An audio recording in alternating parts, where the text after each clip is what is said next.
Who was Adolf Hitler, and how did he become the dictator of Germany? Let's find out in today's episode of the History Chronicles. Our story today focuses on the life of one of history's most notorious villains, Adolf Hitler. Born on April 20th, 1889 in the Austro-Hungarian town of Braunau am Inn to Alois Hitler and Clara Hitler, Adolf grew up in a home plagued with tension.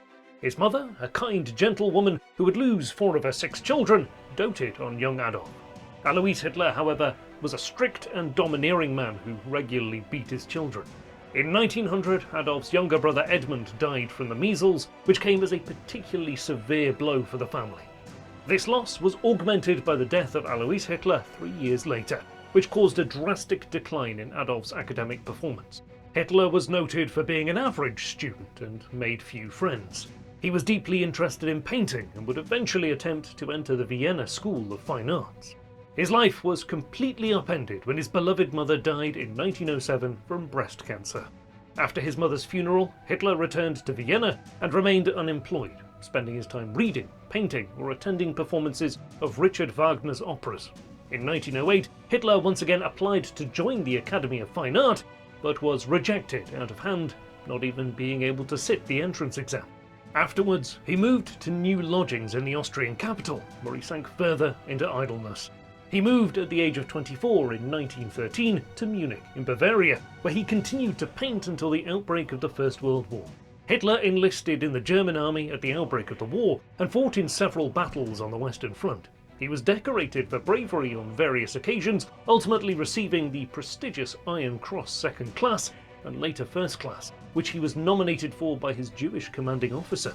His career ended after mustard gas exposure in August 1918, which resulted in him spending the remainder of the war in a hospital. Hitler was outraged when Germany surrendered to the Allies in November of 1918.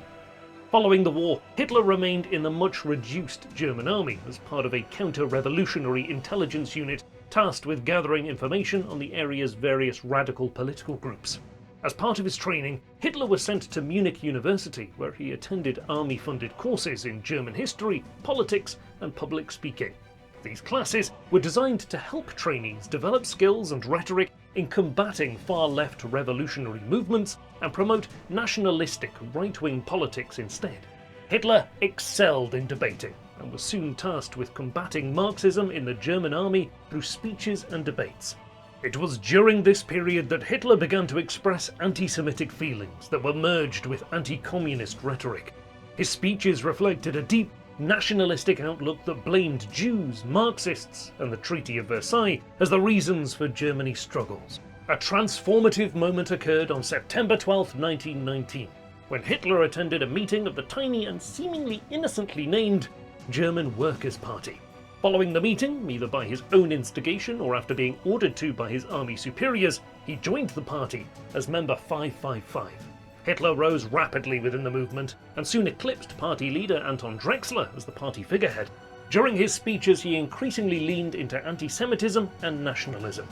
In 1921, members of the newly renamed National Socialist German Workers' Party, or Nazi Party Executive Committee, put forward a motion to merge with the rival German Socialist Party. Hitler, fearing he would lose influence, immediately resigned in protest. His resignation caused a panic in the party due to his immense popularity.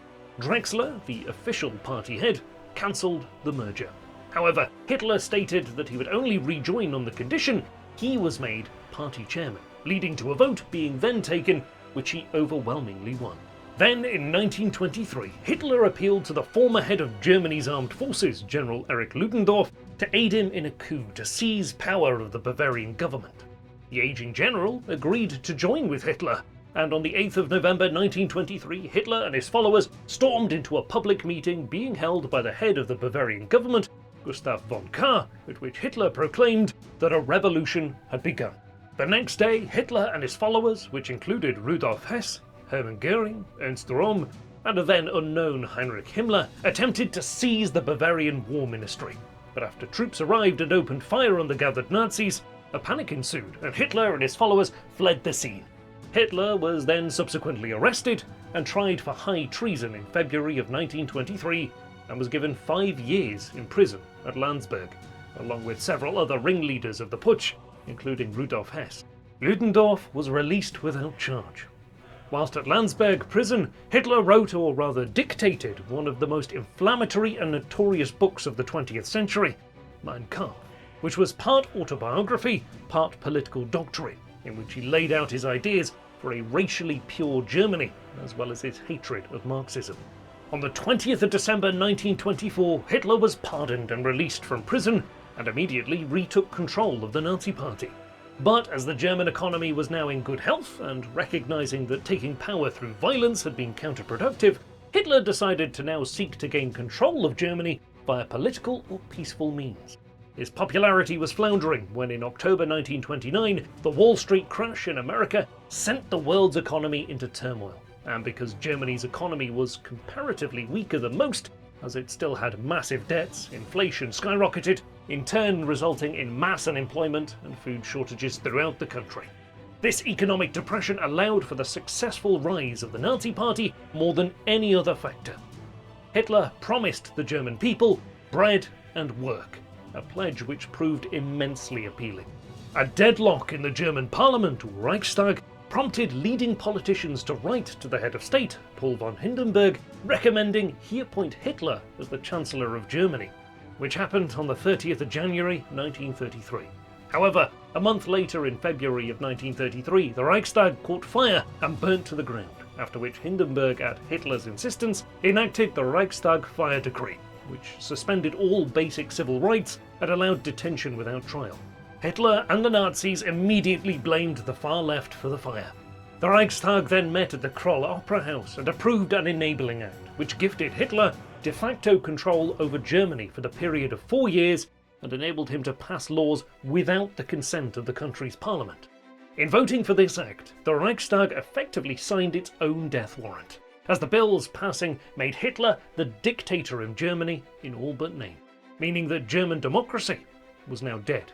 Only 2 obstacles now stood between the Führer and absolute power in Germany, one of which was Hindenburg, who was still technically Hitler's superior, and the second was the army, or rather the Army High Command, who were now increasingly voicing their concerns regarding Ernst Röhm's now massive SA, or Sturmabteilung, commonly known as the Brown Shirts, a paramilitary wing of the Nazi Party.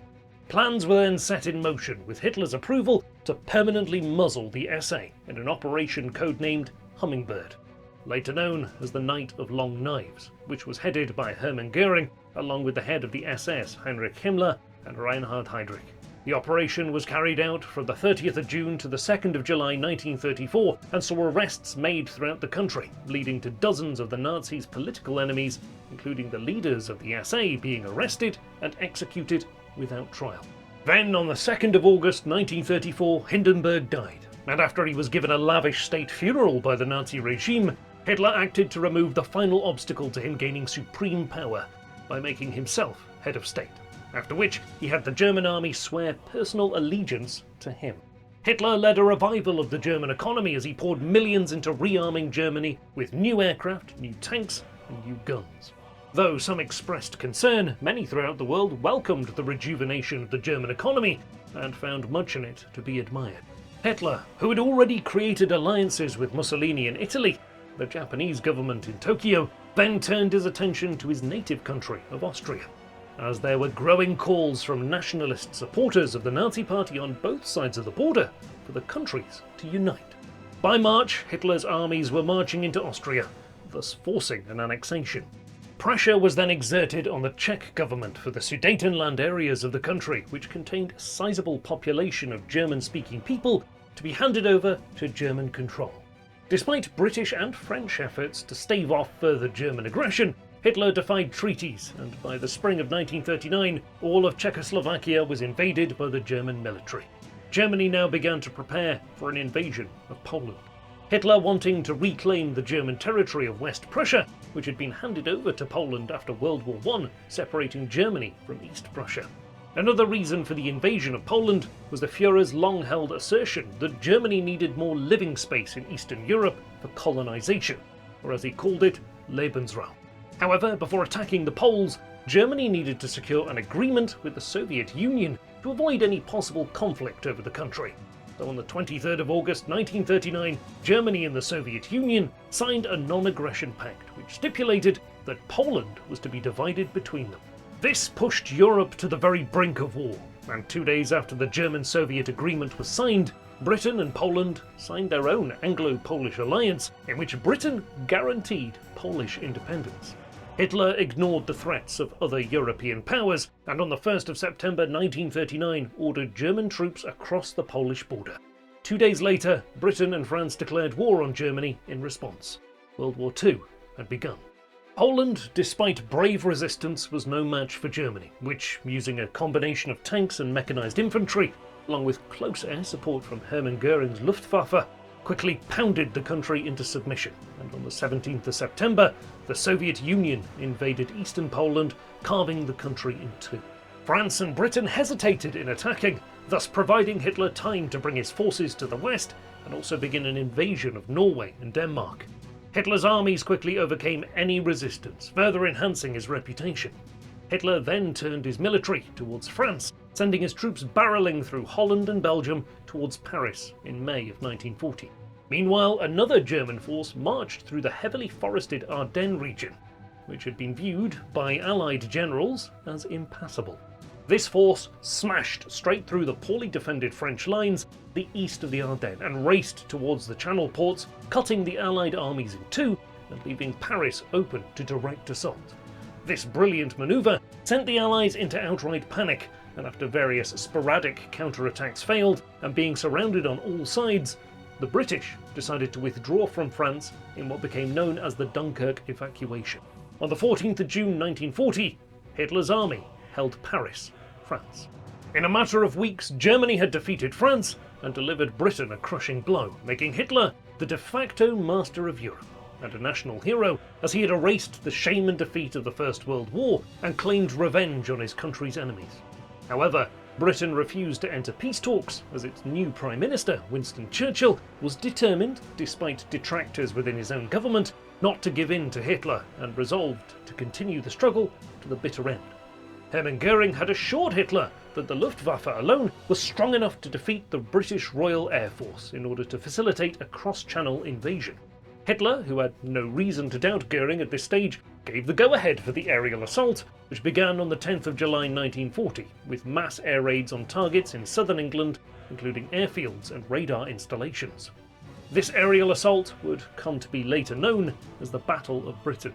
Meanwhile, Hitler ordered the German High Command to draw up plans for a full-scale invasion of the Soviet Union, which was codenamed Operation Red Beard, or Barbarossa, after the Teutonic king who had fought the Slavs in the Middle Ages. Operation Barbarossa was the largest ground invasion in human history, consisting of nearly 3 million German troops in 3 massive army thrusts.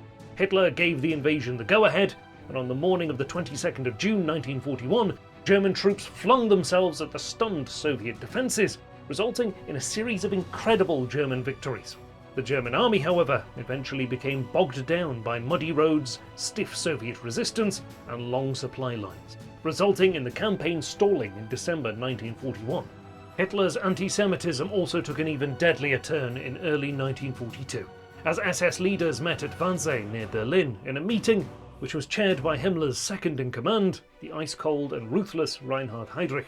At this meeting, Heydrich and other leader Nazis thrashed out the details of what became known as the final solution to the Jewish question, resulting in millions of Jews, gypsies and homosexuals being transported across Europe to massive death camps, in which they were gassed and incinerated.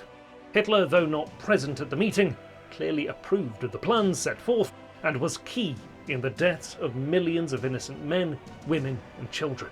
In the spring of 1942, the Germans resumed their eastern offensive, but by this time Japan had attacked the United States at Pearl Harbor on the 7th of December 1941, which led to Hitler declaring war on the United States in support of his ally.